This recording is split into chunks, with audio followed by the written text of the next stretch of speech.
What a movie. Hello, everyone. Welcome back to the Unqualified Film Bros podcast. We are talking about Ryan Coogler's 11-minute long explainer of different types of film.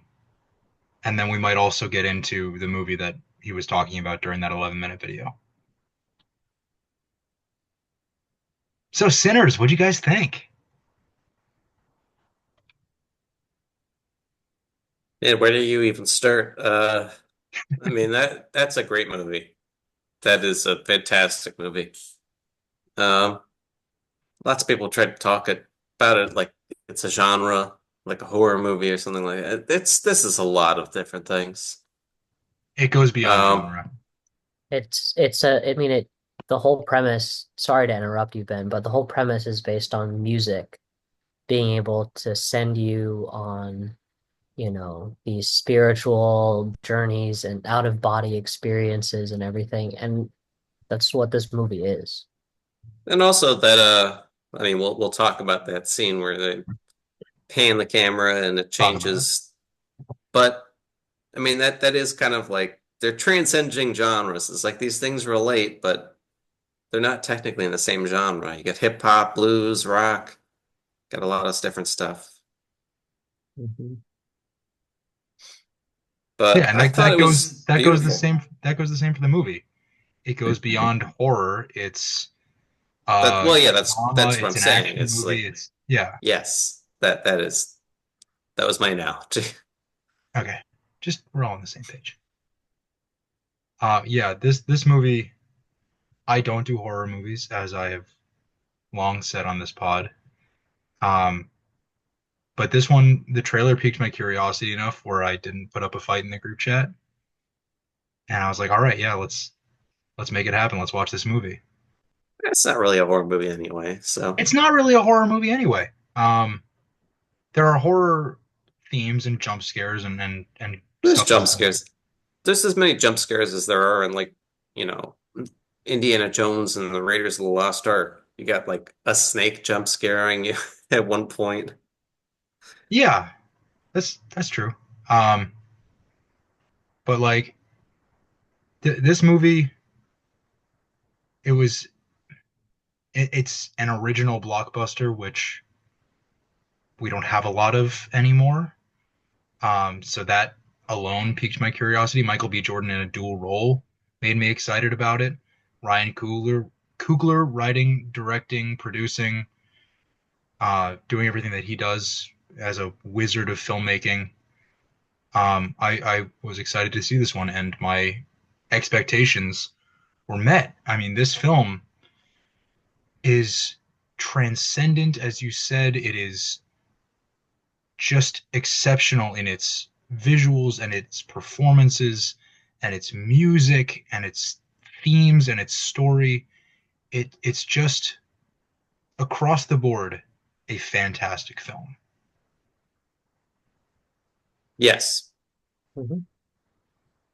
Um, but I think we should delve into like one of those aspects because there's a lot to talk about, and I could talk for a long time about a lot of this stuff. Hold on. I'm just now noticing that you changed your name to Preacher Ben. Yes. That's the best you could come up with for this? What do you want? Smoke? Stack? What am I supposed to change I my name gave to? you one in the group chat. Michael B. Jorben. That's terrible. That's terrible. That's terrible. That's We, even we worse also than we what I also came up with. we don't do actor names though too. Yeah, Guys I stay keep away trying from to tell that. you this. I do it I based feel on the like movie. I feel like we've done actor names before. Or Yeah, he's when done. it's like Max, I feel like unavoidable. he's done actor names before. Yeah, if it's something like Jason Statham, but not for Jason Statham. yeah. But, um, but yeah, I mean, just going back to the movie, I think this is look, it's the best they could come up with. Yes, the names in this were like No, Slim, please go Cornbread, on. Stack, Smoke. What do you want Corn me to Ben. do? Corn Ben is right Corn there. Ben, Corn Ben. All right. Anyway, you wanted to talk about the movie, Um, right? but yeah, I mean, obviously it looks good. he clearly is a good filmmaker, but that doesn't always mean that like it's going to be as creative as something like this. I think a lot of the shots are really wonderful. Obviously, that pan shot where things change and then it goes to the roof, it gets set on fire, but it has this very like ethereal feel to it, and it's tough to achieve as a filmmaker. It almost feels like it's not Lynchian, but it has that dreamlike quality that you'd find in a Lynchian film, um, where it's like things are happening, but you don't know what's real and what's not. Especially, it's like the roof is not actually catching on fire, but it's like that it pans out to the vampires and they see it. Um, and then also, one of my favorite shots was the door shot. It's very much reminiscent of The Shining, where you got a Stack trying to get out of the door, and The he's upward trying to shot convince upside them. down. Well, you got the upward shot. That's a clear homage, but the whole thing Yeah. is the same idea, which is like he's possessed, right? And he's talking to the closest person he knows at the time, which is Smoke. And it's like, that ain't your brother. Um, but it just has a lot of clear influence, but also clear like creative workings of that. And the themes that he uses clearly draw from places, but he combines so much into this movie.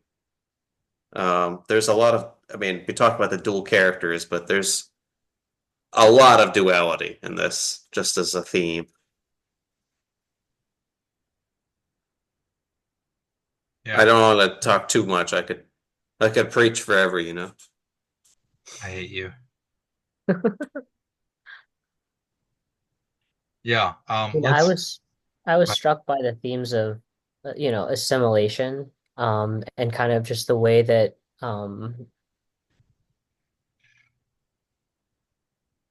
movements of people and culture throughout time kind of can naturally integrate, but then they can be pulled and torn from their roots. Like you see with Remick picking up Chinese and speaking Mandarin, towards the end of the film, like it's his native tongue. And like you see that throughout. Like that's what he is. He sucks. He's the appropriator of these different backgrounds, and he takes what he wants.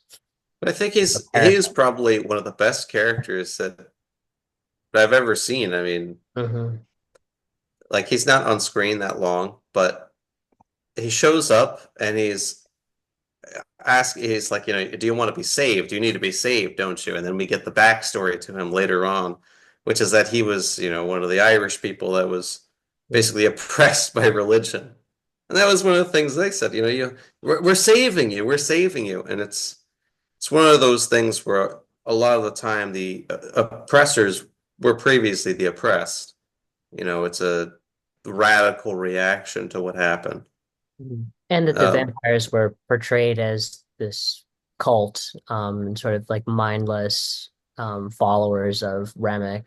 Almost kind of Um, like a hive mind, right? With well, their they were shared both knowledge though, and It was like they had their own personality, but they Mhm. also there's this idea, in equality where you can drag someone down to where you are, or you can raise those up. And the vampire is sort of like dragging everyone down, and then once they're down there, they're stuck. So they want to drag you down with them, so that you're down there with them. But at least they'd be together. And you have this idea of like companionship even with the vampires. You get Mary and Stack who clearly go on to sort of, manage life spend eternity together. as a vampire does. But there's also that idea of like they're for forever. Um, which is also another religious theme. It's like, why are you being saved? Well, we're saving you for the afterlife so you can live forever in, harmony and peace and God's embrace. And then you also have Smoke, who has a not only now a child on the other side, but his love interest, his former wife, girlfriend. They don't really explain what they are, but clearly he loves her. And so he chooses not to go into immortality as a vampire because he'll be doomed to just be away from who he cares about.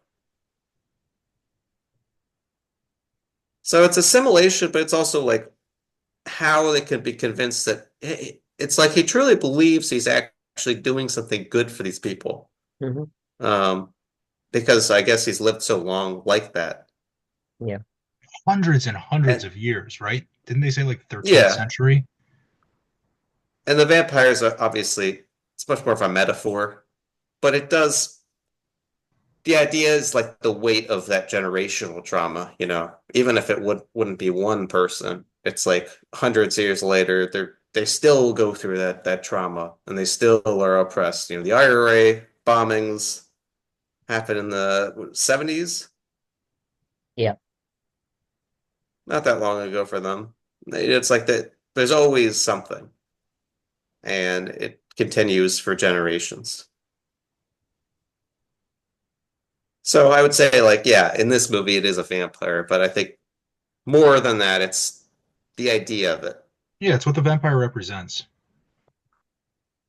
And certainly that filmically plays into the certainly the visuals and the story of the film it has all those underlying themes, but it is a vampire movie. Well, not just vampire. I mean, I feel like vampires and faith are intertwined just as much as they are with blues in this movie. I talked about duality. There's a lot of duality between these things. It's like, does he use his music for Christ, for God? Does he use it for his own, sort of heartbreak and pain? Um, and you see them picking cotton before, and it's like this is not like they're slaves anymore, but they're singing. It's meant to represent like the continuing generation of that music of trauma, or of pain. And the But also, perspective at which you're looking at that trauma too.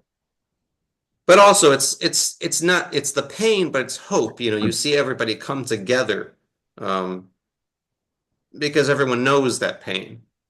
It's a communal thing just as much as religion would be. And you have this duality between the brothers and to which side they're going to end up on. And even the duality, they talk about being soldiers. And somebody pointed this out to me that there's a Tommy gun and a Browning rifle. Browning rifles they would have used, like they said in Germany when they would be actual soldiers for the army. But then there's the Tommy gun, representative of when they were soldiers for Al Capone as gangsters. It's like obviously the army is complicated, but I think the idea there is that there's two sides to being everything, right? It's like, yeah, you could be a soldier and be a gangster. You could be a soldier and risk your life for people that don't really care for you, but you wouldn't be necessarily doing it for yourself. You're not self-serving. Um, Well, that's And that's that's what their sort of move what back we home was. yeah. yeah. That's it's interesting you bring that up, Ben, because when you look at Preacher Boy Sammy, he has that duality presented to him right after we flash back the 24 hours. His father, the pastor, tells him, "I want you to be part of my sermon tomorrow. Uh, you know, do your music for the Lord, for Jesus." Um, Later in the movie, Remick says, "I want you to play your music to summon back the spirits of my community," and he doesn't really go either way. And by choosing to keep and eventually refurbish his guitar, he chooses his own path, a third option outside the duality, to really use his music for his own interest instead of to serve anyone else. I think it's his own interest, but it's also his calling, just as much of Yeah, be a absolutely, calling from absolutely. God. It's like A calling from the blues. he can not only call like the way they do it in the movie with the supernatural powers. It's like he can call people from the dead, but I think it's where he could bring people together, and he calls everyone. But I think there are obviously in artistry and film and anything, you always call those people that you don't want there, but you'll call a lot of other people too. It's like you can't let those people discourage you from the joy that you bring elsewhere. It's like he wasn't willing to give up that, that path even after all the heartache and pain that he suffered that night. And that's true faith. That's as much faith as you can have, when you preach to God or whatever. They're very related in a way. Um, and obviously there's lots of influences from like Faust and things like that. There's the deal of Robert Johnson. I talked to you guys about that. I don't remember if I talked about that on air, but um, you have that. But I think the Faustian deal here is not he's trading his soul for music, but they're trading their souls for immortality and harmony, when they become a vampire. But just like a devil's deal, they don't really have a choice. It's forced on them and they have to live with it.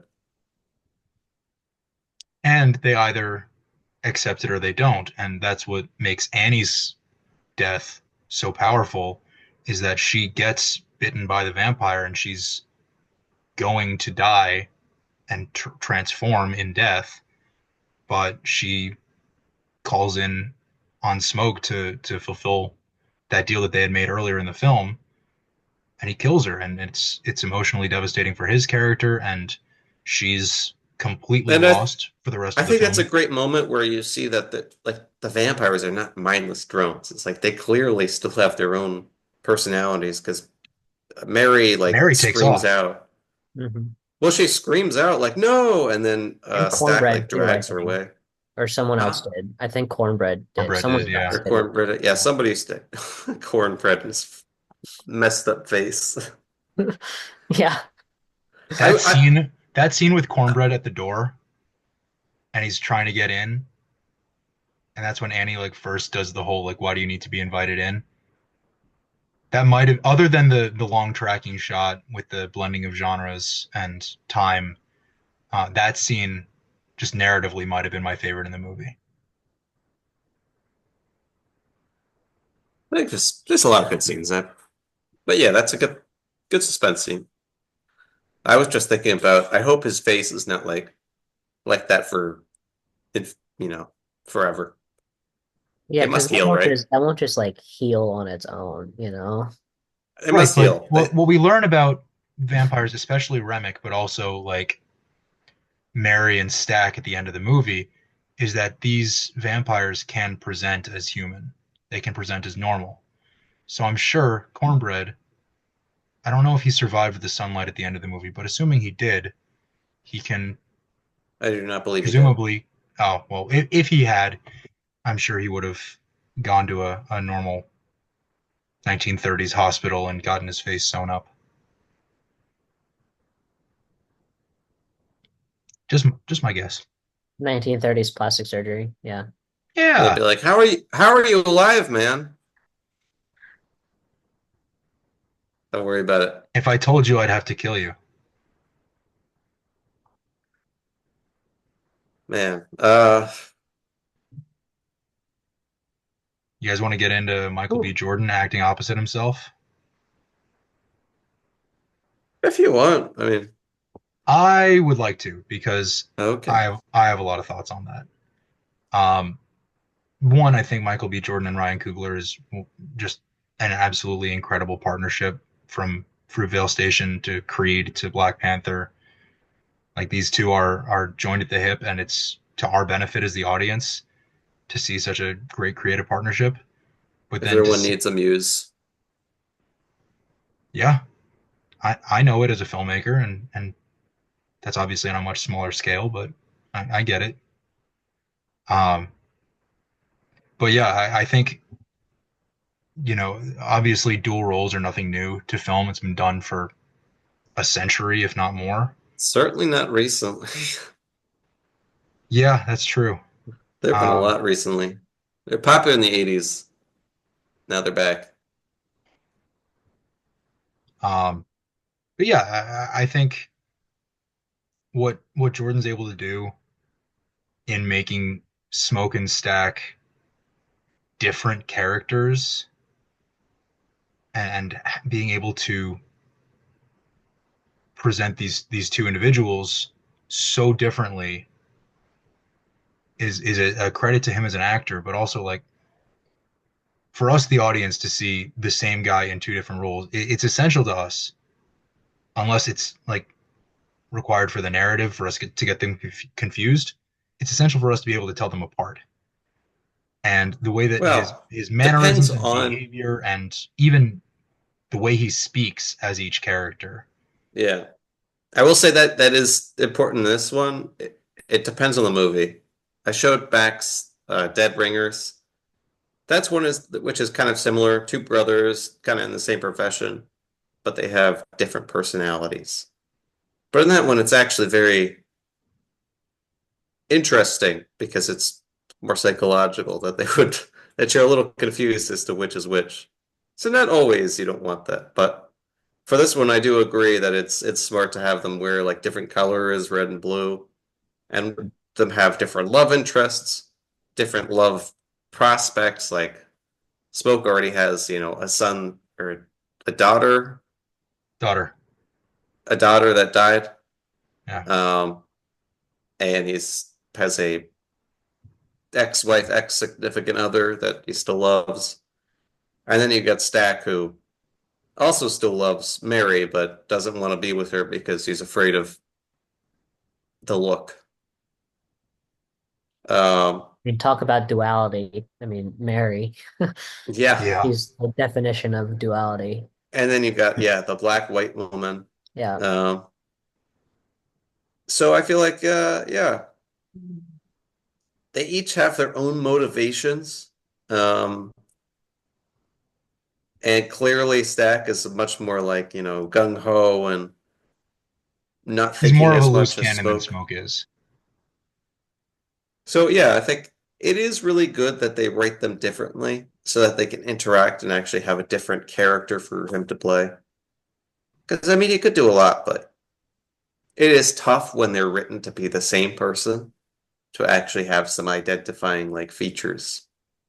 And these people are very similar, but they have, key differences that make it easier and make it probably a lot better for Michael B. Jordan to express those people as an actor. But they're very well thought out. Um, Even down to the Tommy gun. Like he's Yeah, and clearly paid attention. I think, I mean, when we're first introduced to the characters, they're driving up, and then they're leaning on the outside of the car, sharing a cigarette. Which I don't know if you guys picked up on this, but when in that first shot where they're sharing the cigarette, the position of the cigarette when they exchange it is always in the exact same space on screen in the middle of the frame.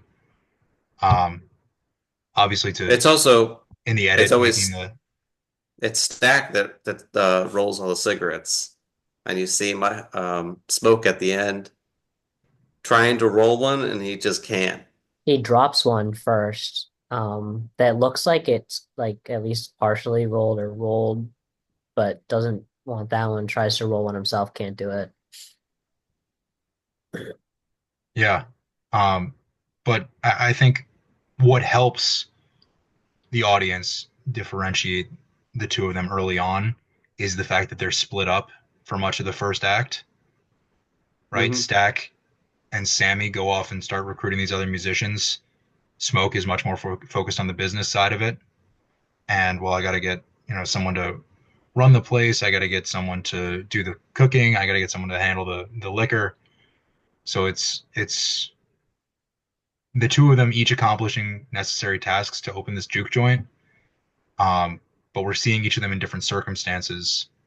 Um, Almost like foiled experience for the two of them, with Smoke and Annie, Stack and Mary, um, even Sammy and Perline.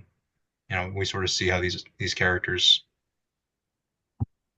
face similar situations, but handle each one differently. Yeah, and Sammy really is kind of like the observer. He's Which in is why all it was. these. I mean, obviously, we see at the beginning of the movie that he makes it through the night, but it was so clear that he would be a survivor just based on his role in the story. But yeah, I think it is an interesting touch that they add him as like basically everyone's protecting him a lot of the time. And also, yeah, he's kind of just running away. Like he's an observer for a lot of it, and then when everybody attacks, he runs away. And uh, what was the main guy's name? The Irish guy? Remick. Remick. Remick. Yeah, that is an Irish name.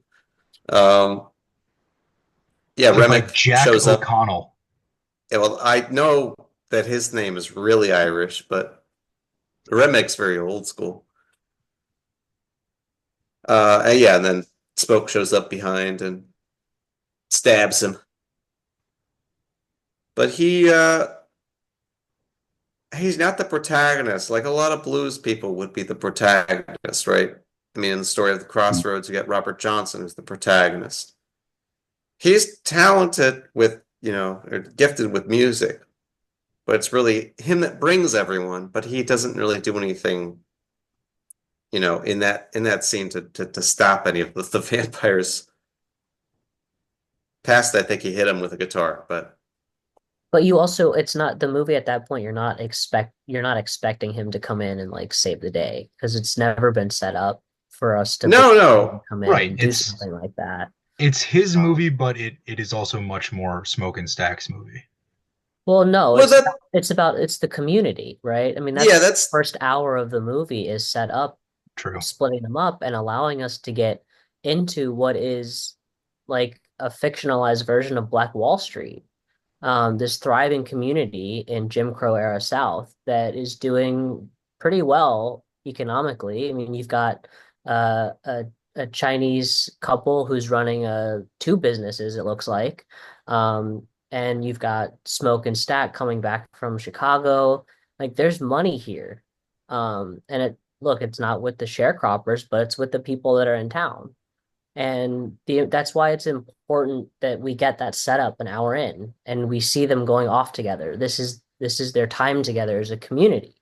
And then the the the vampire then comes in and rips it all to shreds, destroys the community, takes everything away from everyone, and changes it. I Decimate. think that's part of it, which is like he brings the community together. They're all trying to protect him. It's like he's not asked to do anything. He wasn't even asked to do more than, just play the guitar. And then all of a sudden all this shows up. Um, and yeah, it is kind of reminiscent of like when somebody gets too big and it's like they also keep talking about how, oh, he's so skilled, and it's like, oh, we're gonna make some real money off of him. There is the hint of like artistry too, and black artists being abused for their talents so other people can make money off them. But also, yeah, that basically if someone's doing well, someone else wanted to take that from them. Um, and yeah, I think it's just interesting that he doesn't really do much to fight. He's younger than everyone else, but they all choose to defend him. I mean, obviously he's got cousins or not uncles. It's his nephew, Oh, right? they're Smoke and Stack are Sammy's cousins. Oh, they are cousins. Cousin. Okay, yeah. So older cousins. Oh yeah, the uncles is dead, right? But everyone else is sort of like willing to protect him, especially Slim. He's like, he's gonna have to go through the devil's old best friend. But I think that's like the positive and negative. It's like his father's only focusing on, oh, you're bringing the devil in, but you're also bringing a lot of other people together. That's the duality. Yeah. Yeah, but You mentioned there's a lot of ways you can read this, but I love films like that. There's a very clear story, but there's a lot of ideas and themes that you can piece together and take from that what you will. That's very poignant. yeah. You mentioned Delta Slim, and I just want to take a minute to talk about Delroy Lindo in this movie because he is so clearly one of the best actors working today, and to see him in this role, he's he has a certain like gravitas to him as like the elder statesman of the group, but he's also the comic relief of the movie, with a lot of his mannerisms and dialogue. Um, yeah, I really enjoyed his performance here, and then the sacrifice he makes at the end is, you know, a hero's exit. That's a classic vampire movie death. The Yeah, hero just slits his wrist, is like, come and get come on, come it. on. I look tasty, don't I? But yeah, I think it's nice that Well, we did get a lot of like classic vampire stuff too, like everything that Wunmi Masaku as Annie talks about, like all the rules for vampires. They have to be invited in. You can only kill them with a wooden Garlic. stake or a silver bullet. Garlic. I mean, Mm. yeah, you gotta have that in there somewhere. Yeah. It's not like it's the main. But I mean that's what Ryan Coogler does. He infuses his stories with sort of legend and mysticism and like in every single part of in every single film. I mean, I guess Fruitvale Station probably the least bit, but even still, right? There's legacy and there's stories to be told, and that's what he cares about. And that's what he's trying to do with his movies is provide that little bit of context that helps um, make it make sense. You just if you include vampires, you gotta include a way to kill them. That's just Yeah, what else are you gonna do? You have to have that exposition somehow. But yeah, I think it makes sense that they also include her as, sort of like a hoodoo woman. So she she would gives him know. a bag of mojo, and you could see that literally his brother cannot fight him at the end because of the bag of mojo. Another version of faith that's not, tied to the church. Um, and so it's not just that she shows up. It's like, oh, look, this woman knows about vampires. It's tied to the culture still.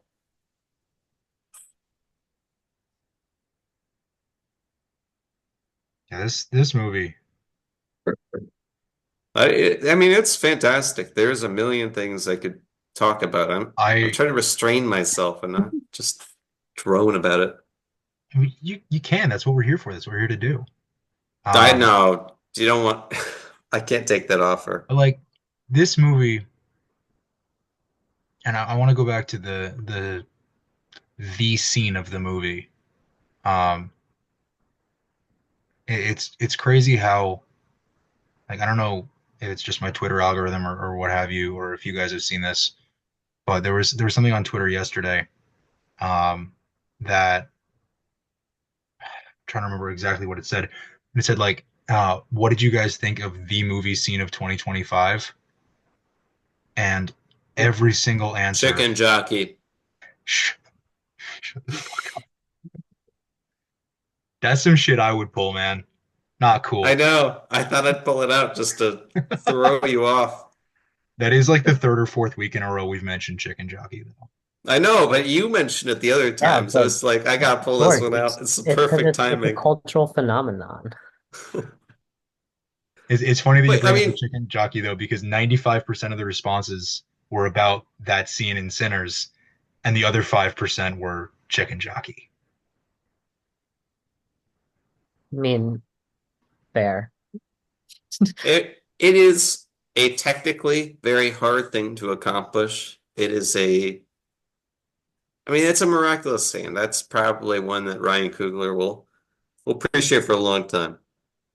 Yeah, And His it film community will encompasses all appreciate the for a long themes and time. stuff. Yeah, I mean, it's great. That's a fantastic scene. Iconic. And I'm glad that that Um, wasn't like. And one thing I hate about movie trailers these days is that they give everything away, pretty much. I'm glad that that scene wasn't really divulged in the trailer. We got a couple of yeah, like well, short little snippets of it, but the long that would be continuous weird take. to throw in the trailer anyway. It's like, oh, who's Right. this? You've We got got a guy like, from the 1970s here. What's happening?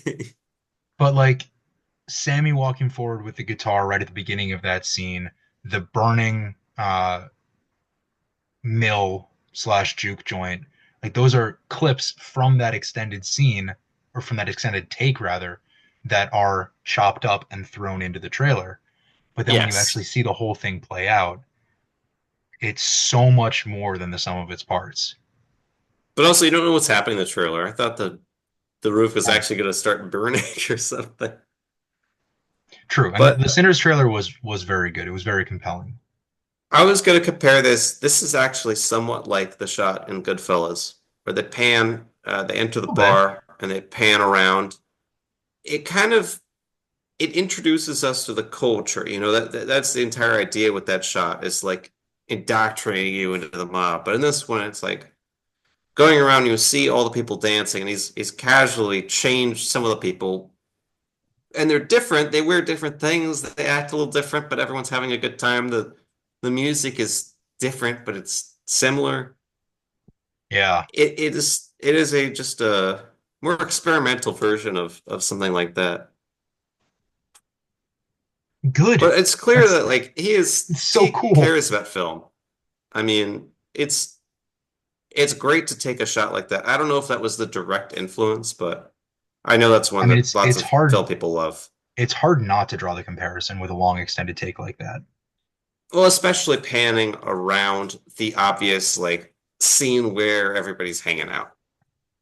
And you mentioned how much Coogler loves film. I do want to talk about that 11-minute video he posted on Twitter, Oh yeah, I mean where he. that's technicals and stuff. But We don't need to it's talk about technical, that. but it's so like accessible for a non like film Yeah, he school. does I do a good studied job. film sort of audience, where someone who doesn't know that much about film and just loves Ryan Coogler's movies can go in and appreciate the different types of film that is used or that are used for this film, the aspect ratios, the visual presentation. I want to say it's a dummy's guide, but I feel like a lot of people, unless they really even basically understand aspect ratios and stuff like that, wouldn't really get it. And I was planning to see this. I mean, I don't know if I was going to see it in standard uh, 16 by 9 or if I was going to go for something bigger before I watched that video. But then I bought my ticket for IMAX. Of course, they canceled my IMAX screening, which was It devastating. should go to like Panavision or something. Cinemark XD, which is like diet IMAX. It's not a full the aspect ratio doesn't match vertically, but it is pretty much as wide as an IMAX screen. But Um, that's what you want. You want the vertical. I want the vertical, and I couldn't get it, so I have to see Sinners again, and rather, I get to see Sinners again. I feel like I want to go see it on standards to see what's missing. It's honestly kind of insane. This one was You can go see it in shot. Dolby. I would This love to one see was this movie in shot a Dolby. lot on IMAX. Yeah, Not quite as much as Christopher Nolan, but I know he thanked Christopher Nolan in the credits he because did. he asked Christopher Nolan for help on how to work IMAX. Respect. Respect the goat. I Directors mean, nobody helping does IMAX directors, like him. filmmakers helping filmmakers. That's good for Also, the industry. also, it's a personal favor because he's making this movie for Warner Brothers, which Christopher Nolan hates. Yes. Screwed over him, he screwed over his brother. He hates them. And then he went and won every single award Oh my Universal. God. immediately. Like not even like 3 films later, he did it immediately. Zaslav is like kind of made a lot of bad choices, but putting DeLuca in charge, who I believe was the one that offered the contract to him, and he has a unique contract where he will get the rights after I think 15 years. He'll get Coogler? exclusive rights to this film. Yeah, Yes. which is I think But awesome. yeah, I great think it's job, man. You 25. got this It's film. This 25. is the shit that Warner Brothers should be focused on. Look, it's doing well in the box office. Look, it's going to win a bunch of awards. And you got Minecraft in there. All right, if you want to do that too, Ben, whatever. Don't make a ton of those though. They already sold Coyote vs. Acme. I don't care. They still have the Looney Tunes. It's like a legacy IP. Talking about making big IP movies, dude, you would have a bunch. Just use those and release them. That's the problem. You're taking your IP and not releasing the movies you make. But anyway, Sinners came out. Warner Brothers, you did it. You created Mickey 17 and Sinners like a month apart. That's great. That's fantastic. Sinners is a way Definitely. better movie, but just the that's audacious, you know. Be more bold. Good. I'll stop criticizing you if you do that. No, you won't. I will. As long as Zaslav has a job there, you will not stop criticizing Warner Brothers. No, Well, he's he's probably criticizing Zaslav because Zaslav's doing a bad job, not because but because he does Zaslav. stupid shit. Like he greenlit the Alto Nights, which we were gonna do until it got such horrible reviews. Another movie with dual And then roles, I'm clearly pretty not good. sure, and then I'm pretty sure we replaced the Alto Knights with this, right? Eventually, yeah. I mean, Oh no, Yeah. Oh we my replaced God. this. This was supposed to be wow. Accountants 2, or the Accountant 2, and then I don't know we. if that got good reviews. I think it did. I think it's actually supposed to be better than the first one. Better than the film. I'll have to check it out. But Y'all can check yeah, I that mean, out. I'll probably check it out. In the Definitely meantime, check out Sinners. go yeah, watch this is the Sinners movie of the year so far. on as big of a screen as Yeah. possible. See it in IMAX, see it in Dolby, see it in Cinemark XD if you gotta. Even Sauce Gardner, you should go check it out too. I saw he wasn't going to see it to respect Josh Allen, but you should see it anyway. It's a really good movie. I saw that. Shout out Sauce. Go watch Sinners. Um, Next week, what are we doing next week? We're playing trivia next week. All Um, right. so Aiden will be back, and uh, we'll play a little game where we get into the month of May and a absolutely crazy summer movie slate. Thunderbolts. I'm Thunderbolts in two excited. weeks. I I'm believe. I think I'm I'm excited. optimistic about it. Can't get too excited, but I'm excited. I'm excited about it. All right, enjoy Sinners. Watch some good movies this weekend. Support movies in theaters so we can finally get back to extended runs in theatrical windows. And protest Netflix now because their co-CEO said some absolute bullshit after releasing The Electric State. So he's above David Zaslav currently And for his shenanigans. protect Tom Cruise, the king of movies. Exactly. Yeah. All right, good night, everybody. Good night. Good night.